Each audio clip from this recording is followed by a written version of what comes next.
Tired of dealing with annoying flies, fruit flies, and gnats in your home? The Zevo Flying Insect Trap is your ultimate solution.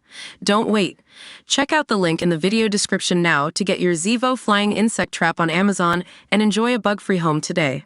Veteran Tory MP David Davis wants to visit Lucy Letby in prison as part of a probe into whether the serial baby killer was the victim of a miscarriage of justice. The former Brexit secretary is currently analyzing the evidence used to convict the neonatal nurse of murdering 7 babies and attempting to murder 7 more. He launched his investigation after doubts were raised about Letby's guilt, with some members of the Royal Statistical Society expressing concerns over the use of statistics to secure a conviction on the basis of probabilities. Separate prosecution claims that Letby tried to kill 2 babies with insulin were summarized in a damning investigation by the New Yorker magazine as, "One would have to believe that she had managed to inject insulin into a bag that a different nurse had randomly chosen from the unit's refrigerator." Mr. Davis, a civil liberties campaigner, is understood to be concerned about the justice system's institutional reluctance to admit to its own failings, leading innocent people to languish in prison. Now he has told the Daily Tea podcast that he would visit Letby in prison if he was at least 3/4 persuaded that she's innocent. He said, "I may not be allowed to, her lawyer may say no, she may say no. That's got to be with her permission. For me to do anything about this, I've got to be at least 3/4 persuaded that she's innocent. I'll read millions of words of evidence over August and come to a conclusion in probably September, or maybe October." Mr. Davis has said that if after speaking to experts, he does come to the conclusion that she is innocent, he will raise the case with Parliament and seek to get a Criminal Case Review Commission referral.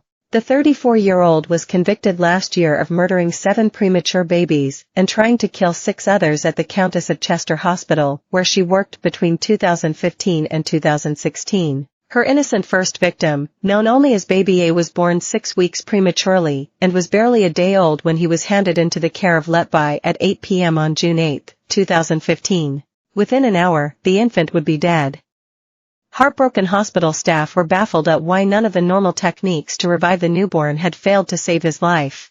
Less than 28 hours later, Letby attempted to kill Baby A's twin sister, injecting air into the youngster, causing her to stop breathing. On this occasion, medics are able to revive the infant. The next week, Letby would strike again, this time killing Baby C, who was born 7 weeks prematurely, weighing just 800 g, 1 pound 12 ounces.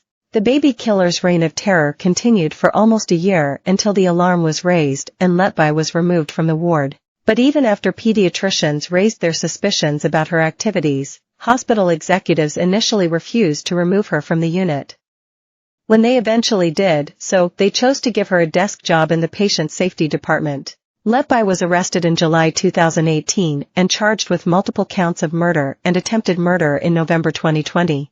The killer was hauled into court in October 2022, in what would become one of the longest criminal cases in British history, when she was found guilty of 7 murders and 6 attempted murders. Then in June this year, Letby was convicted of attempting to kill a 7th baby, following a 3-week retrial at Manchester Crown Court. She is currently serving 15 whole life sentences at HMP Bronzefield in Surrey and will never be released. Detectives are currently reviewing 4,000 babies Letby cared for at the Countess of Chester and Liverpool Women's Hospital, where she trained. Dr. Dewey Evans, an expert witness in the first trial, previously said he believed Letby experimented with tampering with the breathing tubes of babies before beginning her year-long murder spree in June 2015. Sources have told the Mail police are considering some 40 more cases, as well as probing the Countess for corporate manslaughter. A public inquiry into how Letby was allowed to remain on the neonatal unit, despite the concerns of senior doctors, is due to start in September. Letby has consistently maintained her innocence and in May was refused permission to appeal against last year's convictions.